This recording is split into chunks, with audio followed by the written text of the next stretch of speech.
ஹரே கிருஷ்ணா.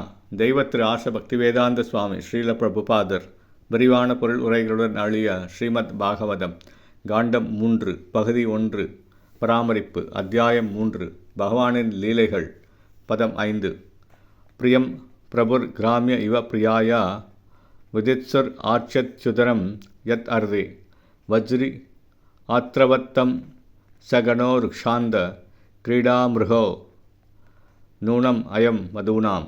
மொழிபெயர்ப்பு. ஒரு சாதாரண மனிதனைப் போல் தம் பிரிய மனைவியை மகிழ்விப்பதற்காக பகவான் சொர்க்கத்திலிருந்து பாரிஜாத மரத்தை கொண்டு வந்தார்.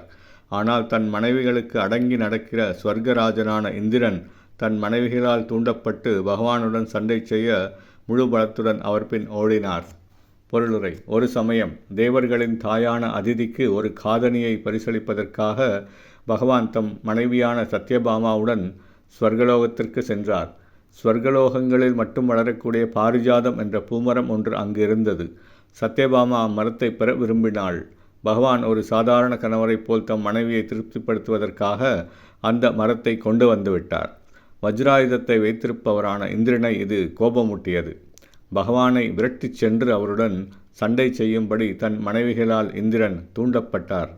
இந்திரன் மனைவிகளுக்கு அடங்கிய கணவர் என்பதாலும் ஒரு முட்டாள் என்பதாலும் அவர்கள் பேச்சை கேட்டு பகவானையும் எதிர்க்கத் துணிந்தார். அனைத்தும் பகவானுக்கு சொந்தம் என்பதை மறந்த இந்திரன் முட்டாள்தனமாக நடந்து கொண்டார். ஸ்வர்க்கத்திலிருந்து மரத்தை எடுத்துச் சென்ற பகவானிடம் எந்த குற்றமும் இல்லை. ஆனால் மனைவிக்கு அடங்கியவர்கள் பொதுவாக முட்டாள்களாக இருப்பதைப் போலவே சச்சியைப் போன்ற தன் அழகிய மனைவிகளுக்கு அடிமைப்பட்டிருந்த இந்திரனும் ஒரு முட்டாளானார்.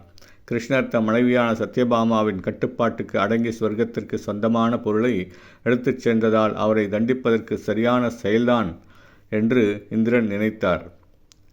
பகவான் அனைத்திற்கும் உரிமையாளர் என்பதையும் அவரை யாராலும் கட்டுப்படுத்த முடியாது என்பதையும் இந்திரன் மறந்து போனார். பகவான் முற்றிலும் சுதந்திரமானவராவார்.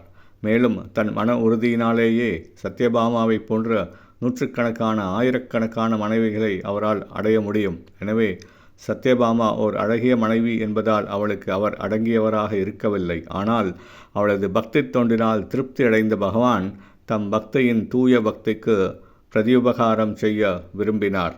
ஹரே கிருஷ்ணா.